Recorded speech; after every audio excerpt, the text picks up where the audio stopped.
Welcome to another Beat Poverty story from Mosaic Ministries.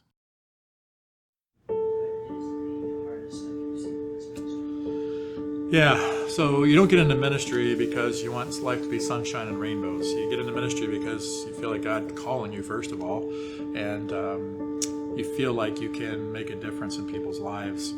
And so there's this tension, this balance that we feel like we have to have.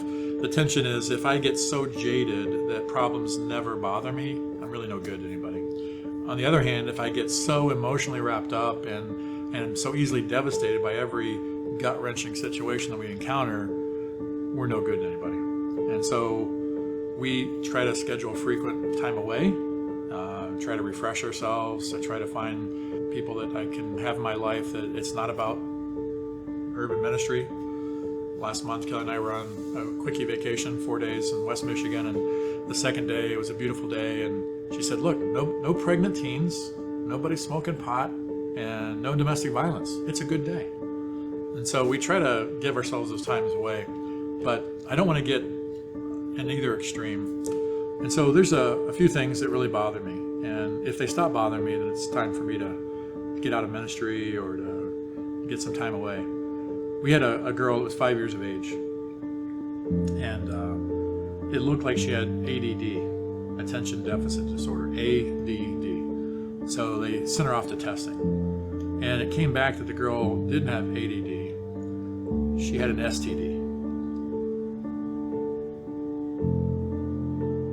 5-year-old girls should never have an STD. And if I can ever tell that story without choking up, it's probably time to step aside. There have been some other ones. We've worked with a family that the father was struggling with addiction. I believed his words when he said he desperately wanted to break free. I've taken him, I've paid for, I've transported him, I think 8 different rehabs. Nothing's worked. And there was a time in his life where he knew his kids were going to be taken away. He didn't know that I'd made the call, and it's not a call we make easily.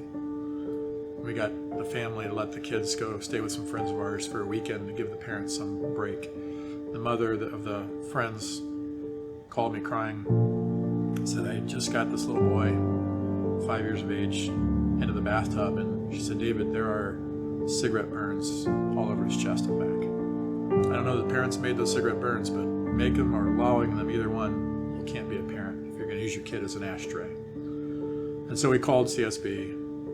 They came and took the kids away. The father made a pretty credible threat that he was going to hang himself and disappeared. I got a call that nobody had seen him. Last time anyone saw him, he had threatened to hurt himself. And so I had to go to his house. Didn't answer the door. We got an entrance to the house. I knew he hung out in the basement a lot, and frankly, I was afraid that I would find him swinging. Walking down those steps was a hard moment in ministry. Fortunately, I got down there and he wasn't there. He had left the city. But just that realization that my actions, which were the right actions, but nonetheless my actions resulted in this guy wanting to kill himself.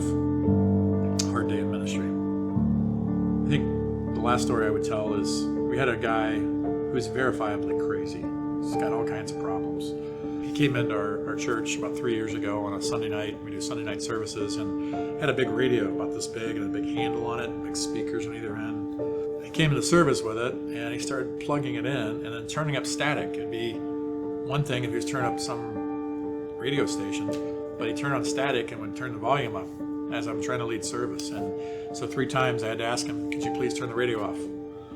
The 3rd time I walked back and said, hey man, you just can't stay here, and you need to leave. You're causing a problem for everybody else. And he stood up and just honkered a biggest spitwad in my face of my life. And my security guard was right there and jumped in between us, and we didn't really touch him. We kind of like did this and kind of pushed him out the door without really touching him, if you know what I mean. And as soon as we got out, this guy with the radio spit in my security guard's face. My security guard was an ex-cop, and he didn't take it very well. And lots of punching and lots of language. And the guy with the radio bashed my security guard upside the head with the radio, left a mark for a couple of weeks. And we got him to the edge of the property. There's a couple of steps down to the sidewalk, and he went down the steps, and I told my guys, stop. eliminated the threat, so to speak. And I thought things were cool. I look back and everybody inside were on their phones, I assume calling 911. Certainly I knew my wife was. And then the guy reached in his pocket and pulled out a pocket knife. And my heart sunk a little bit. It's not good. Not good. And I'm praying, God, please help us. And I think God helped us because he was fumbling with his pocket knife and he couldn't get it open. So he rushed us back on the steps while he's got this pocket knife in his hands. And now you're fighting with a different intensity. And so the guys wrapped their arms around him and were punching him in the face. And I put my hands in the middle of the scrum and grabbed both of his hands that were around that knife to make sure he couldn't get it open. And it occurred to me at that moment that the police were going to show up any second and see 3 guys beating on one. And so I said, everybody drop him, let him go. So we kind of tossed him down the steps, stood back, and sure enough, within seconds, the police came around the corner, screeched right in front of us, jumped out, came running over, and I'm thinking, how do I make us look like we're the innocent ones?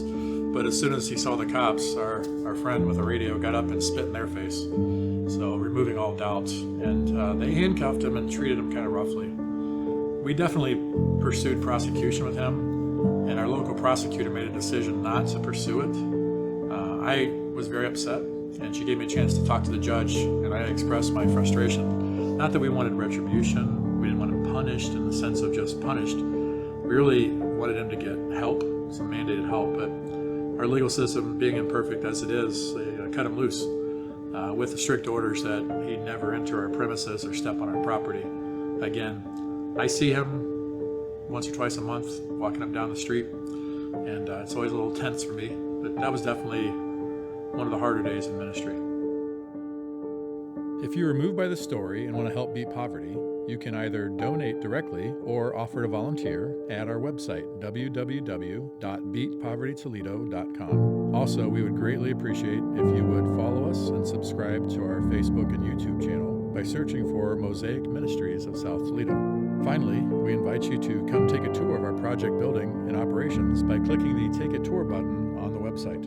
Thanks for watching.